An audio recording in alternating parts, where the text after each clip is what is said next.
तो देखिए, अब 70th बीपीएससी का डेट भी अनाउंस हो चुका है। आप सबको मालूम होगा कि ऑलरेडी इसका अनाउंसमेंट हो चुका है कि 30 सितंबर को ये लिया जाएगा, यानी 2024 में।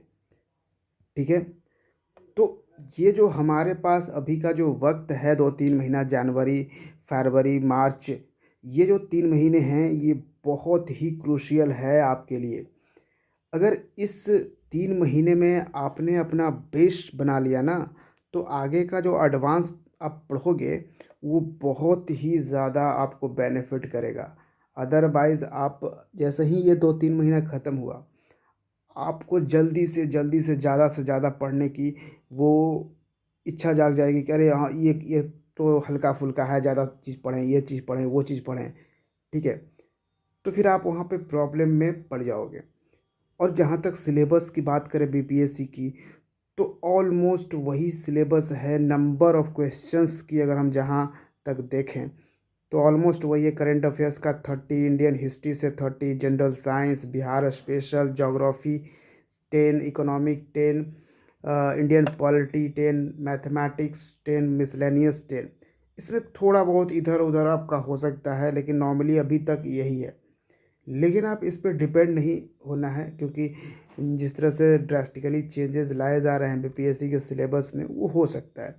तो नंबर ऑफ़ क्वेश्चंस को तो छोड़ के ही चलो, लेकिन हमें यहाँ पे प्रिपेयर करना है। ठीक है।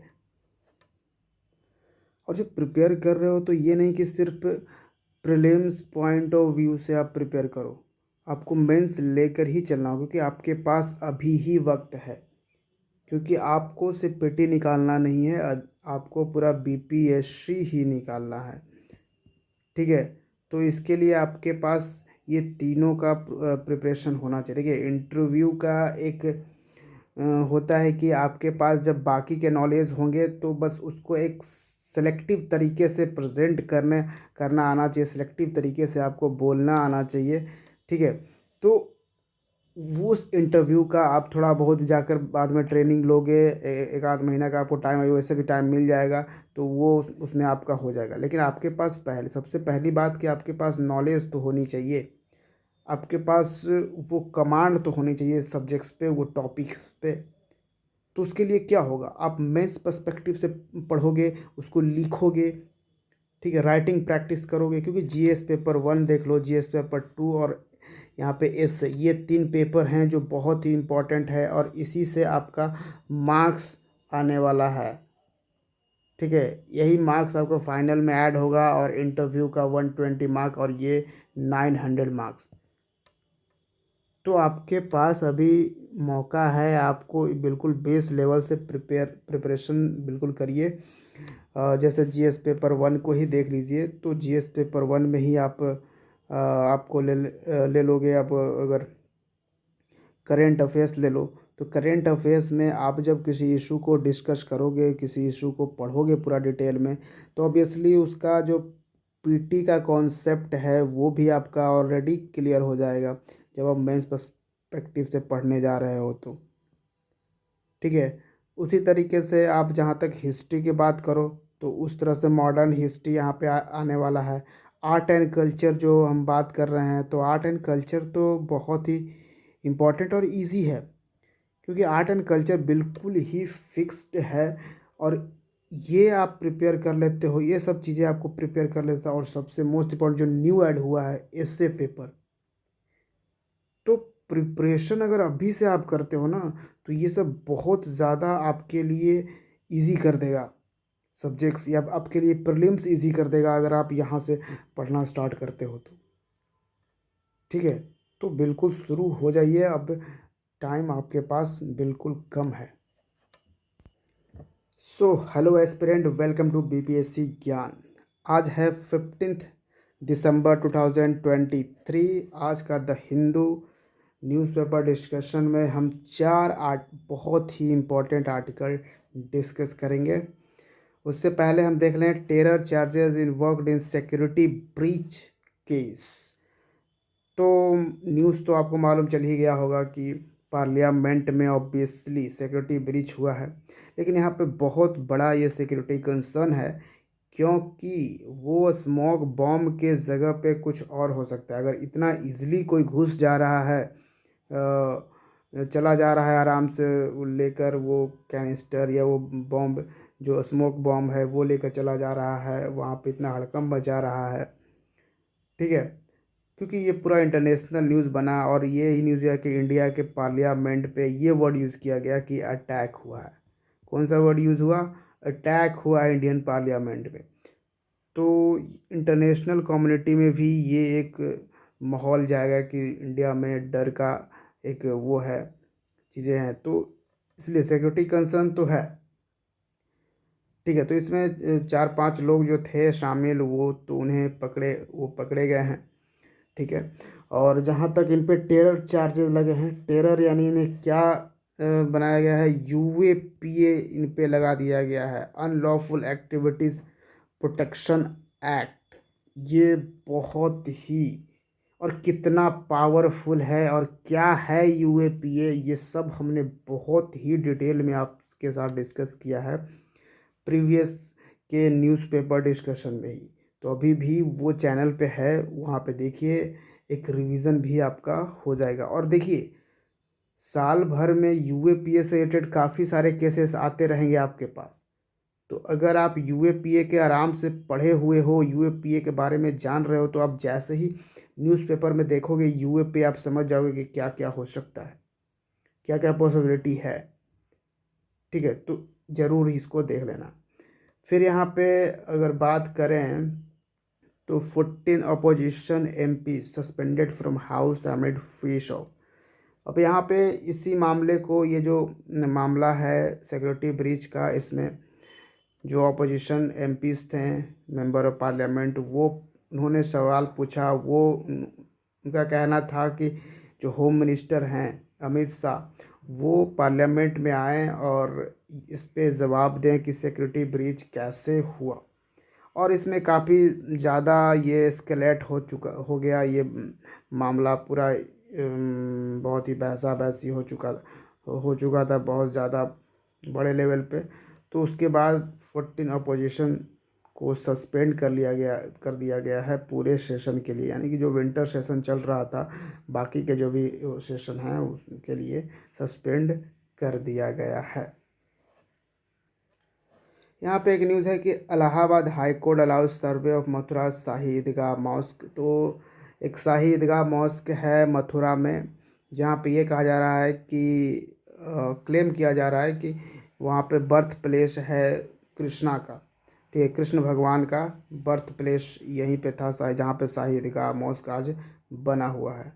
तो ये एक न्यूज़ एंड ट्रांजिशन है, इस पे काफ़ी सारे अपडेट्स एंड डेवलपमेंट होंगे, तो एक बार में ही इसको बाद में डिस्कस किया जाएगा। तो हम आ जाते हैं 15 दिसंबर 2023 के डीएनडी सेशन में। तो हमारा पहला आर्टिकल और मोस्ट इम्पोर्टेंट आर्टिकल आ रहा है बिहार से। तो जहाँ पर 50,530 करोड़ का इन्वेस्टमेंट आया है, यानी बिहार इतना इन्वेस्टमेंट अट्रैक्ट करने में सफलता हासिल करता दिख रहा है। लेकिन इसका अभी एग्रीमेंट हुआ है, एमओयूज़ हुआ है। अब ये जो 50,000 करोड़ का इन्वेस्टमेंट है, ये ज़मीनी स्तर पे कब आता है ये देखना होगा, यही बहुत इम्पॉर्टेंट है, ठीक है। अगर ज़मीनी स्तर पे आता है तभी बेनिफिट यहाँ पे पहुँचने वाला है। तो ऑब्वियसली यहाँ पे जब इन्वेस्टमेंट आ रहे हैं तो एम्प्लॉयमेंट भी जनरेट होगी। और 8700, हाँ 8700 करोड़ का इन्वेस्टमेंट आया है अडानी ग्रुप की तरफ से। अडानी ग्रुप की तरफ से इन्वेस्टमेंट आया है, ठीक है। और यहाँ से कहा जा रहा है करीबन 10,000 लोगों को एम्प्लॉयमेंट यहाँ पे जनरेट होगा। देखिए, एक ग्लोबल समिट ऑर्गेनाइज किया गया है पटना में, बिहार के कैपिटल पटना में ऑर्गेनाइज किया गया है एक ग्लोबल इन्वेस्टर समिट, जिसका नाम था बिहार बिजनेस कनेक्ट 2023। क्या है? Bihar business connect 2023। और ये 13 और 14 तारीख को ये हुआ था ये समिट, ठीक है, 2 दिन का समिट था। 300 कंपनियां इसमें पार्टिसिपेट की थी, 16 देशों से ये कंपनियां आई थी। ठीक है, चीज़ें आप समझिएगा। इसमें अगर सेक्टर देखें तो जनरल मैन्युफैक्चरिंग सेक्टर में 99 इन्वेस्टर्स ने इन्वेस्ट किया है, ये इन्वेस्टमेंट है करोड़ में। फूड प्रोसेसिंग में आप देखें तो 124 सबसे ज़्यादा बिहार के फूड प्रोसेसिंग में इन्वेस्टमेंट आया है, सबसे ज़्यादा नंबर ऑफ़ इन्वेस्टर्स ने इंटरेस्ट दिखाया है। सर्विसेज सेक्टर में 30 और आईटीज़ में 8 एंड टेक्सटाइल लेदर में 17। तो टोटल का जो इन्वेस्टमेंट आप देख सकते हो, टोटल इन्वेस्टर 278 इन्वेस्टर हैं, जिनमें 50,530.42 करोड़ रुपए का इन्वेस्टमेंट है। मेजर जो कंपनी है, बड़ी जो कंपनी, मेन कंपनी इसमें अगर अब देखा जाए तो इसमें अडानी ग्रुप है, भारत पेट्रोलियम कॉरपोरेशन है, पटेल एग्री इंडस्ट्रीज़ है, होल्टेक इंटरनेशनल है, Dev India project, star cement, UltraTech cement, ये सब भारत ऊर्जा डिस्टिलरीज प्राइवेट लिमिटेड है, हिंदुस्तान पेट्रोलियम कॉरपोरेशन लिमिटेड है, Bharat plus ethanol private limited है। तो ये सब कंपनियां जो हैं वो बिहार में इन्वेस्ट करने वाली है। ठीक है, ऐसा एमओयू साइन किया गया है। अब ये ज़मीनी स्तर पे जब आएगा तब ज़्यादा इसको देखना बहुत ज़्यादा इम्पोर्टेंट होगा। देखिए, जनरली बिहार में इन्वेस्टमेंट नहीं आता है, कंपनियां नहीं आती है, वैसे तो काफ़ी सारे रीजंस हैं, लेकिन अगर दो चार इम्पॉर्टेंट और मेजर रीजंस की हम बात करें तो इसमें तो एक सबसे बड़ी है लॉ एंड ऑर्डर।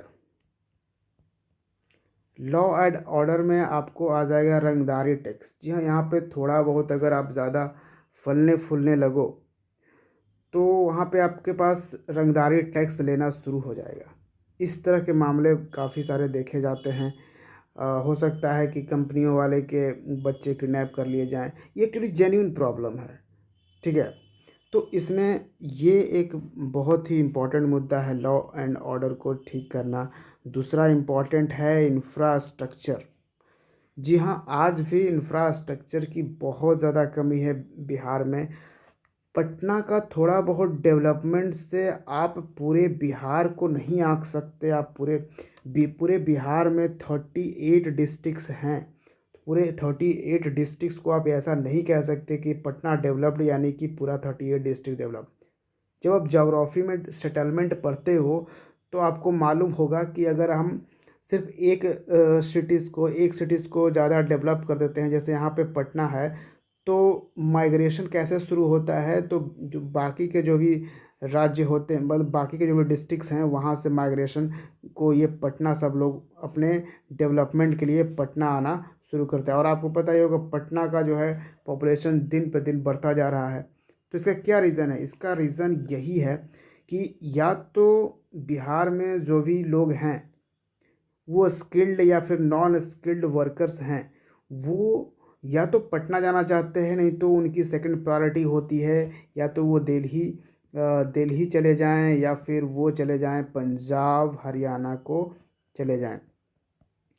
ठीक है, ये यहाँ पे सीन है माइग्रेशन का। माइग्रेशन इसलिए बिहार में ये ज़्यादा होता है। तो हमारे पास यहाँ पे अगर आप देखें तो पटना के साथ साथ हमें कम से कम, अगर फ़िलहाल की बात करें, पूरा तो अभी 38 का 38 डिस्ट्रिक्ट हम नहीं डेवलप कर पाएंगे, लेकिन फिर भी हमें कम से कम 10 से 12 डिस्ट्रिक्ट को बिल्कुल डेवलप करना होगा। कम से कम 10 से, फ़िलहाल के लिए 10 से 12 डिस्ट्रिक्ट्स को डेवलप करना होगा, ताकि जो माइग्रेशन है जो सीधा का सीधा पटना के रुख में लेती है, वो बाकी के 10 में भी फैले, ये सब में भी फैले। और ये जब डेवलपमेंट यहाँ पे जब इस तरह से शुरू होगा, उसके बाद में डेवलपमेंट के लिए आपके पास इनकम के सोर्स भी बनने लगेंगे कि बाकी के भी डिस्ट्रिक्ट होंगे। तो यहाँ पे सबसे बड़ी बात है कि एक चीज़ें सेट होनी चाहिए कि हाँ, हमें इंडस्ट्रीज़ को आप अट्रैक्ट कर सकते हो, इन्वेस्टमेंट कैसे अट्रैक्ट कर सकते हो, इसके लिए सेट गोल चाहिए। एक्चुअली गवर्नमेंट को एक होना चाहिए, सबसे इसमें स्ट्रिक्ट होना चाहिए। तो पहला तो लॉ एंड ऑर्डर को बहुत ही स्ट्रिक्टली इम्प्रूव करना होगा, इंफ्रास्ट्रक्चर को इम्प्रूव करना लॉ एंड ऑर्डर के साथ।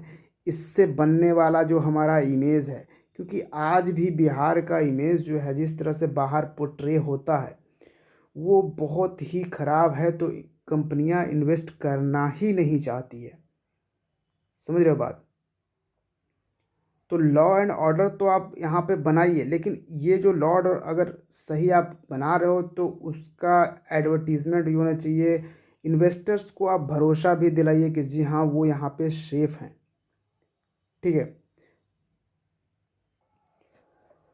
और तीसरा है कि इस तरह के जो बिज़नेस समिट हैं ये होने चाहिए।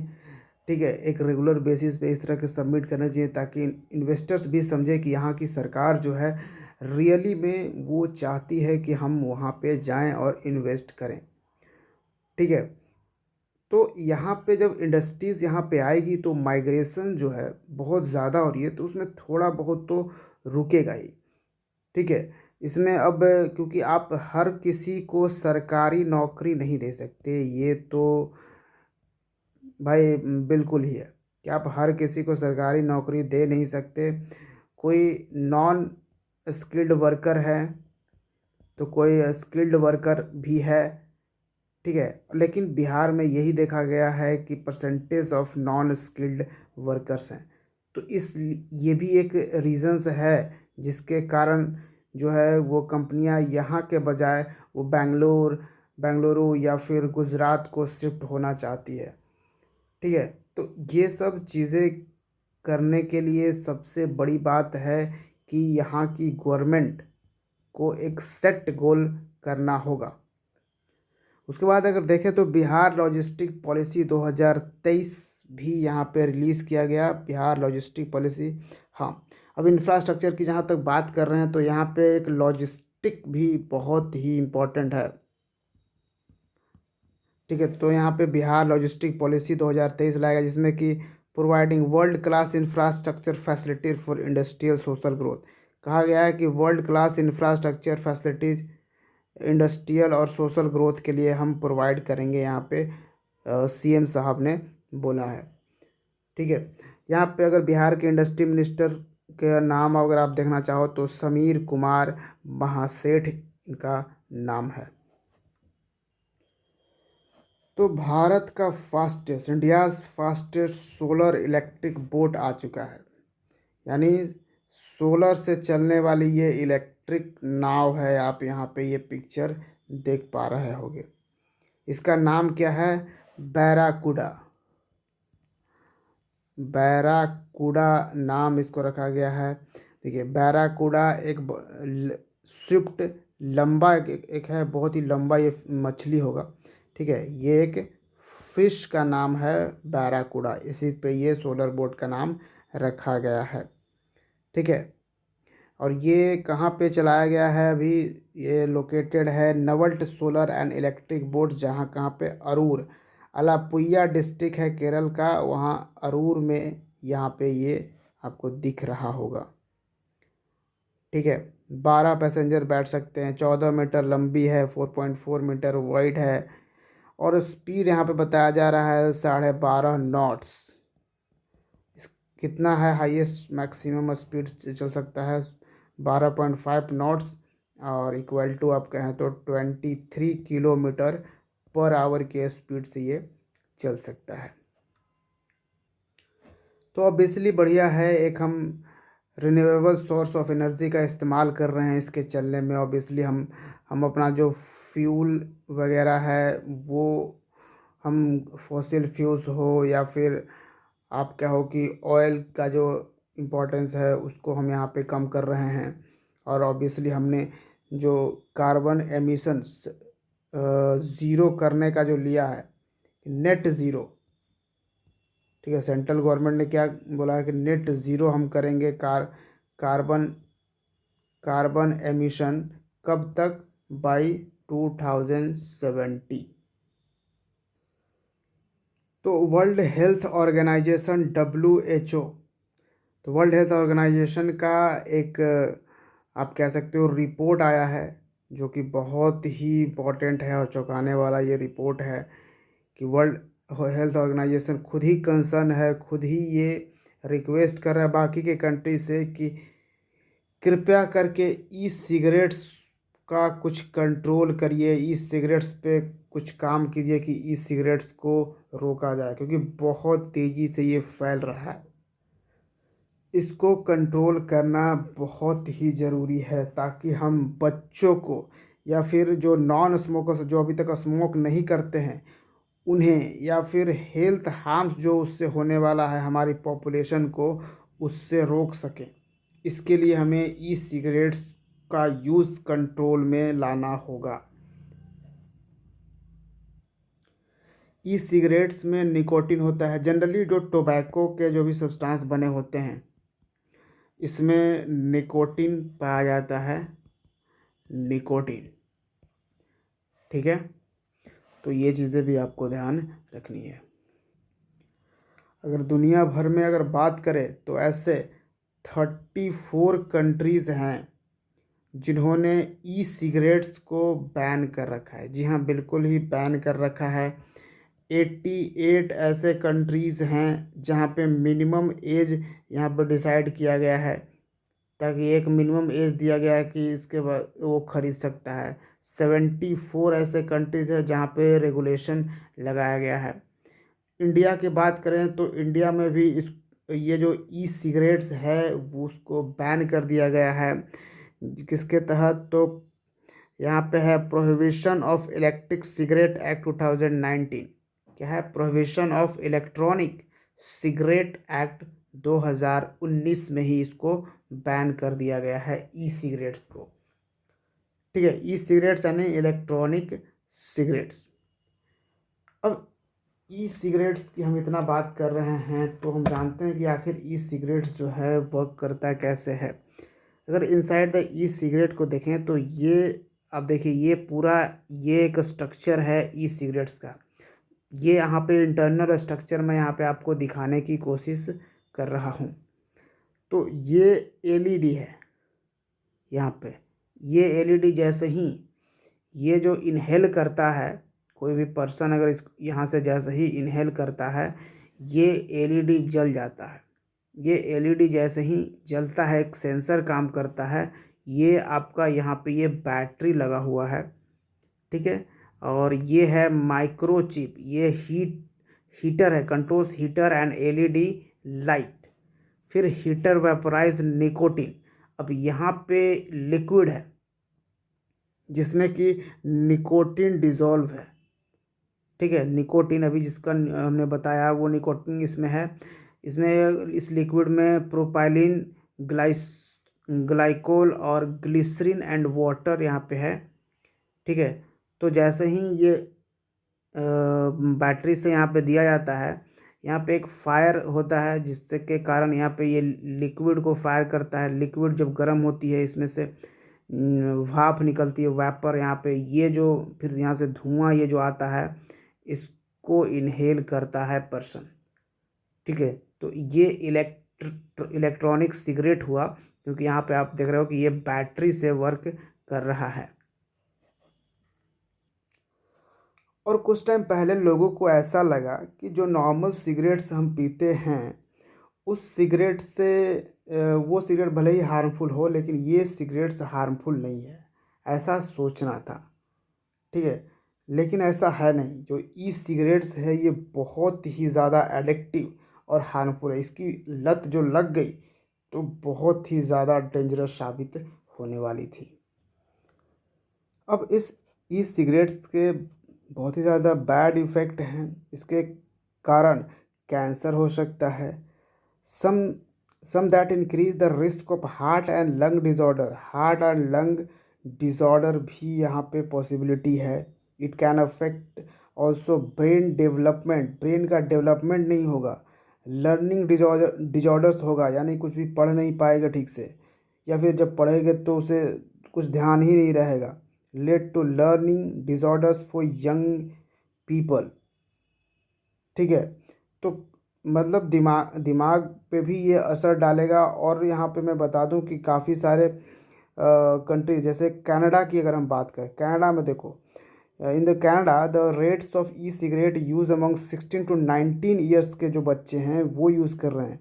काफ़ी सारे जगहों पे देखा गया है कि 13 से 15 साल के जो बच्चे हैं वो ई सिगरेट्स के एडिक्टिव हो रहे हैं। नॉर्मली ये सब सोशल मीडिया का ही आपको यहाँ पे बैड इफ़ेक्ट दिख रहा है, क्योंकि सोशल मीडिया पर नॉर्मली तो ऐसे बैन हो जाता है, लेकिन अगर एक दो भी वीडियो अगर किसी ने देख लिया तो आजकल के जो बच्चे हैं, ज़्यादातर आजकल के बच्चे जो सोशल मीडिया यूज़ कर रहे हैं वो आपको दिख रहे हैं 13 से ही लेकर आपको 20 तक का। ये वाले जो एज ग्रुप है ये सबसे ज़्यादा एक्टिव है आजकल के सोशल मीडिया पे। और इस तरह की चीज़ें वो फट से बिल्कुल ही वो स्वैग वाली चीज़ों पे अट्रैक्ट होता है और इसका इस्तेमाल करने लगता है। और आप इस्तेमाल इसका शुरू कर दिया आपने तो बहुत ही ज़्यादा ये एडिक्टिव होता है और बहुत ज़्यादा हार्मफुल भी होता है। तो आपको पता ही होगा कि किसी भी चीज़ की अगर लत लग जाती है तो वो छुड़ाना बहुत ही गड़बड़ हो जाता है। ऊपर से नशीली चीज़ों का तो अब कहो ही नहीं। इसमें एडवर्सली अफेक्ट हो सकता है development of foetus in pregnant women. Pregnant women के फ्यूटस पे भी ये इसका डेवलपमेंट में इसका प्रॉब्लम आ सकता है। अब कैसे, जैसे मान लो कि प्रेग्नेंट वीमेन है, उसके पास ही कोई ई सिगरेट्स पी रहा है तो इसके एक्सपोजर से भी यहाँ पे हो सकता है कि जो प्रेग्नेंट वीमेन है उसके फ्यूटस के डेवलपमेंट में प्रॉब्लम आए। रिस्क टू बायस्टैंडर्स भी होता है। तो बहुत ही ज़्यादा ई सिगरेट्स ख़तरनाक है। इंडिया में बैन है, लेकिन आप समझ सकते हो कि बैन के बाद भी बहुत ज़्यादा स्ट्रिक्टनेस चाहिए इन सब चीज़ों के लिए। तो एक लास्ट न्यूज़ है छोटा सा, इंदिरा गांधी पीस प्राइज 2023 ये किसे प्रोवाइड किया गया है, बहुत ही important prelims point of view से आपका होगा। इंदिरा गांधी पीस प्राइज़ ये दिया गया है, क्लासिकल पियानिस्ट हैं, पियानो बजाते हैं क्लासिकल, इनका नाम है डैनियल बैरनबॉम। डैनियल बैरनबॉम एक अली अबू हैं, ये एक एक्टिविस्ट हैं, अली अबू। इन दोनों को ही इंदिरा गांधी पीस प्राइज़ दिया गया है। क्यों दिया गया है, क्या इन्होंने क्या किया है? तो इंदिरा गांधी पीस प्राइज़ जो है फॉर पीस डिसआर्मामेंट एंड डेवलपमेंट के लिए दिया जाता है। तो इन्होंने इनका एफर्ट जो था ताकि जो यूथ हैं उनको यूथ है या लोग हैं उनको इज़राइल और अरब वर्ल्ड में जो नॉन वायलेंट रेजोल्यूशन का है वो इन्होंने काम किया है कि कई सारे संगठन इन्होंने बनाए हैं, जिसमें मूवमेंट इन्होंने चलाए हैं, जिसमें कि नॉन वायलेंट तरीके से ये इज़राइल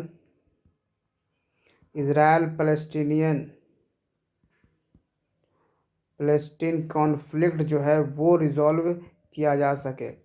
ये यहाँ पे इसलिए इन्हें ये अवार्ड दिया गया है। तो इस तरह के ये काम इन्होंने किया है इन दोनों ने मिलकर। तो ये भी इम्पोर्टेंट है, याद रखिएगा, इंदिरा गांधी पीस प्राइज़ 2023। और बने रहिए आप हमारे साथ, मिलते हैं बीपीएससी ज्ञान के अगले वीडियो में। Thank you for watching. जय हिंद।